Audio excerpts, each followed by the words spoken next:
Your heart is racing. Your palms are sweating. You just read a text message that said, "We need to talk." Nothing chased you, nothing bit you, no claws, no teeth, no danger anywhere in the room. But your body doesn't know that. Your body thinks you're being hunted. This is one of the strangest glitches in human biology, and almost nobody notices it happening to them every single day. Here's the modern moment. You open an email from your boss. The subject line just says, "Can we chat tomorrow?" Your stomach drops. Your chest tightens. You start imagining worst-case scenarios before you've even opened the message. That reaction feels proportionate in the moment. It is not. But the real answer for why it happens is far stranger than simple anxiety. Your brain is running software that is over 100,000 years old, and it was never updated for email. To understand what's happening, you have to go back.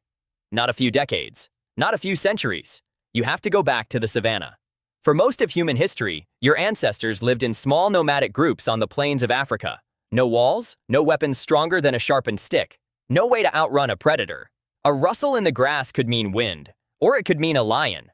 The humans who paused, who felt a jolt of fear, who froze and scanned before acting, they survived. The humans who shrugged it off usually did not get a second chance. Over hundreds of thousands of years, this created something remarkable. A brain wired to treat every uncertain signal as a potential threat first and a harmless explanation second.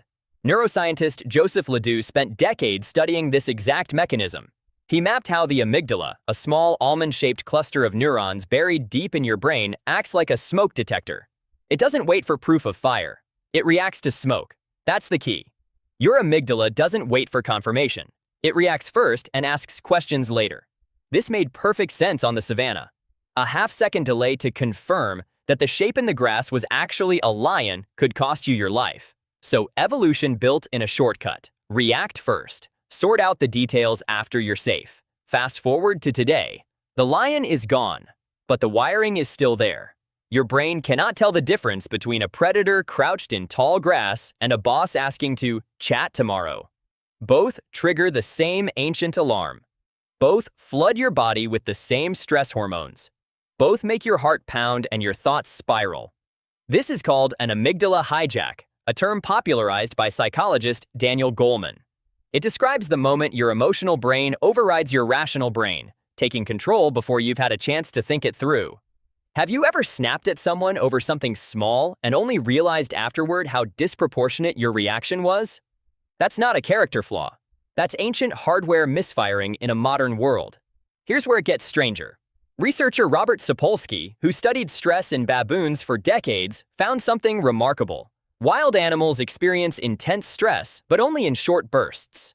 A gazelle sees a lion. Its stress system floods with cortisol. It runs, and then it's over. Minutes later, it's grazing calmly again. Humans are different. You can trigger the exact same stress response just by thinking about tomorrow's meeting, or replaying yesterday's argument, or imagining a conversation that hasn't even happened yet. Your body cannot tell the difference between a real threat and an imagined one. It reacts the same way to both. This means you're capable of activating your ancient predator response system dozens of times a day without a single predator in sight. Why would evolution leave this flaw unfixed? Because from evolution's perspective, it isn't a flaw. A false alarm costs you a few uncomfortable minutes. A missed real threat costs you your life. The math only had to favor survival, not comfort. So your brain was built to be paranoid. Not because paranoia feels good, but because paranoid ancestors were the ones who lived long enough to have children. This wiring shows up in strange, specific ways. Anthropologist Sarah Blaffer-Hrdy has written about how deeply social early humans were. Survival didn't just depend on avoiding predators. It depended on staying connected to your group. Because a lone human on the savannah was almost as vulnerable as one facing a lion directly. This is why social rejection activates the same neural pathways as physical pain.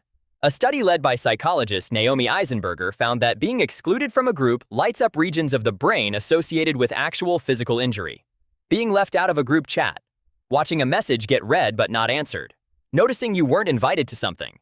None of these are physically dangerous.